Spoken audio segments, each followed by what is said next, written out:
ഇവിടെ ഉദിത് നാരായൺ ഫാൻസ് ഉണ്ടോ? ആഹാ, അതെ. അപ്പൊ ഞാൻ ഉദിത്ജീനെ കുറെ ഇങ്ങനെ വാച്ച് ചെയ്യാറുണ്ട്. അപ്പോൾ ഞാൻ കണ്ടുപിടിച്ച ഒരു കാര്യമാണ്, എനിക്ക് തോന്നിയൊരു കാര്യമാണ്.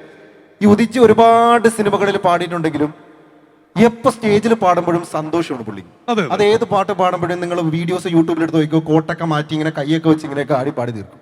അപ്പോൾ നമ്മുടെ ലാലേട്ടന്റെ ബാലേട്ടൻ എന്ന് പറഞ്ഞ സിനിമയിൽ ഒരു പാട്ടുണ്ട്, വളരെ ശോകമാണ്, വളരെ ഇന്നലെ എൻ്റെ നെഞ്ചിലെ എന്ന് പറഞ്ഞ ഒരു സിറ്റുവേഷനിലെ സോങ്.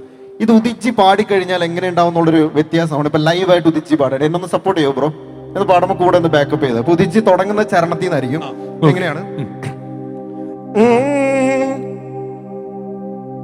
ദൂരെ നിന്നും പിൻവിളിക്കൊണ്ടെന്നെ ആരും വിളിച്ചില്ല, കാണാ കണ്ണീരിൻ കാവലിനുള്ളിൽ ആരും തുടച്ചില്ല,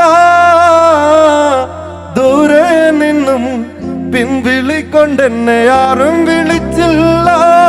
ഇനി അടുത്ത വരി ശ്രദ്ധിക്കണം. ഈ ചന്ദന പൊൻചിതയിൽ എന്റെ അച്ഛനറിയുമ്പോൾ, അച്ഛൻ മരിച്ചടയ്ക്ക് പുള്ളിക്ക് സന്തോഷം. മച്ചകെട്ടാരോ തേങ്ങിപ്പറക്കും അമ്പലപ്രാവുകളോ, അമ്പലപ്രാവുകളോ. ഇനി ലാസ്റ്റ് വരെയുണ്ട്, അത് ശ്രദ്ധിക്കണം, പുള്ളിയുടെ മെയിൻ ആണ്. ഇന്നലെ